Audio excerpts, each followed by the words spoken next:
श्री स्वामी समर्थ। अच्छा समय लाया जाता है, अच्छा समय कभी आता नहीं है। अच्छे दिन आएंगे नहीं, अच्छे दिन लाने पड़ते हैं। तो वो कैसे? अपने समझ से, अपने मेहनत से, अपने व्यवहार से, अपने जीने के तरीके से और अपने लाइफस्टाइल से। अच्छा समय लाने के लिए ये सभी चीज़ें बहुत ज़रूरी है, तभी आपके अच्छे दिन आ सकते हैं।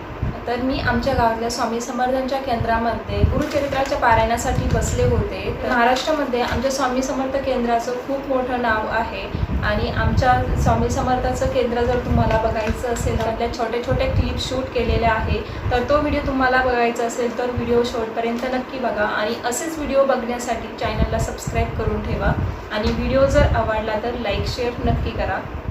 तर अशा पद्धतीने पाटावरती कपडा ठेवून त्या कपड्यावरती श्री गुरुचरित्राचा ग्रंथ, त्यासोबत श्री गुरुचरित्र पारायण करताना लागणारे पुस्तकही ठेवलेले आहे, जसे की श्री स्वामी समर्थांचं नित्यसेवाचं पुस्तक, विष्णू सहस्रनाम आणि माळ।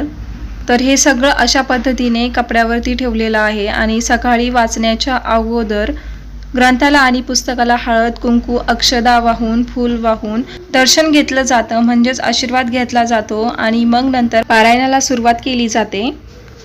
आणि इकडे मागे सभा मंडपात स्वामींचा आणि दत्तांचा फोटो लावलेला आहे आणि तिथे दररोज पारायण करण्याच्या अगोदर आणि पारायणाच्या अगोदर दर्शन केलं जातं। तर गुरुचरित्राचं पारायण केल्यामुळे आपल्याला लागलेले सगळे दोष निघून जातात आणि आपली काही इच्छा जर असेल तर तीही पूर्ण होते आणि मनालाही शांतता भेटते। त्यामुळे तुम्हीही गुरुचरित्राचं पारायण नक्की करा। तर इथे केंद्रामध्ये पारायणाला बसण्यासाठी खूप गर्दी असते, त्यामुळे दोन्ही सभामंडप फुल भरलेले आहे। तर इकडे बघा, ह्या साईडला वडाचं झाड आहे आणि त्याच्याच तिकडून होम करण्याची जागा आहे आणि तिथे आता सध्या होम चालू आहे।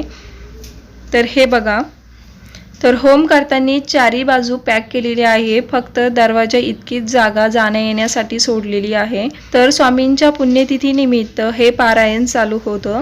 तर हे आहे स्वामींच्या मंदिरासमोरचं औदुंबराचं झाड। तर स्वामींच्या दर्शनाला जाण्याच्या अगोदर ह्या औदुंबराच्या वृक्षाला चक्कर मारले जातात। तर कोणी 11 मारतं, तर कोणी 7 मारतं, तर कोणी 5 मारतात।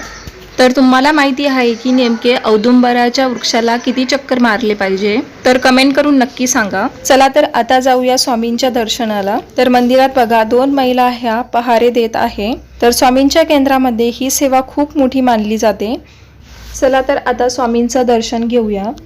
आणि आमच्या इथे स्वामी समर्थ केंद्रामध्ये खूप साफसफाई असते। तर हे गुरुचरित्राचं पारायण मी कोणत्याच इच्छेसाठी केलेलं नव्हतं, कारण मला माहिती आहे जे काही स्वामी करतील ते माझ्या चांगल्यासाठी करतील आणि भल्यासाठीच करतील, कारण हा अनुभव मला अगोदरच आलेला आहे। कारण स्वामींनी मला खूप मोठ्या संकटातून बाहेर काढलं होतं। तर आमच्या येथील स्वामी समर्थांचं केंद्र तुम्हाला कसं वाटलं कमेंट करून नक्की सांगा आणि व्हिडिओ जर आवडला असेल तर लाईक शेअर नक्की करा।